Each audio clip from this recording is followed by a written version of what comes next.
ይህን ሚስጥር ሳታውቅ እስር ቤት ከገባህ አለቀልህ፣ ተበላ። ጉድ ኮፕ ባድ ኮፕ ቴክኒክ ይባላል። ፖሊሶች እስረኞችን ለማሳመን የሚጠቀሙበት ሳይኮሎጂካል ዘዴ ነው። በ1950ዎቹ የቺካጎ ፖሊስ ኦፊሰር የነበረው ጆን ራይድ እንዳስጀመረው ይነገራል።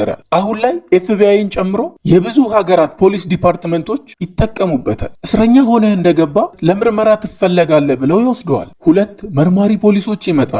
አንደኛው ፖሊስ ገና እንዳየህ ይጮህብሃል።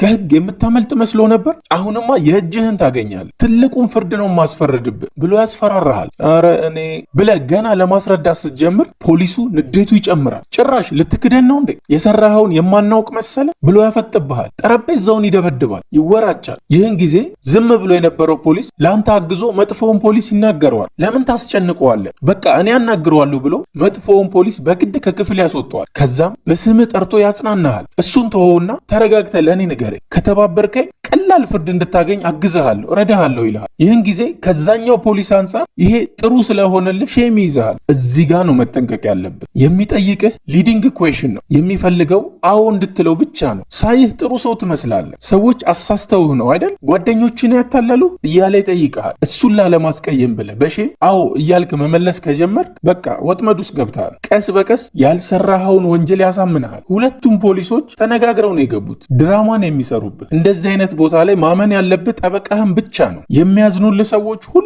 ጥሩ ናቸው ማለት አይደለም። ድብቅ ዓላማ ሊኖራቸው ይችላል። ስለዚህ ተጠንቀቅ።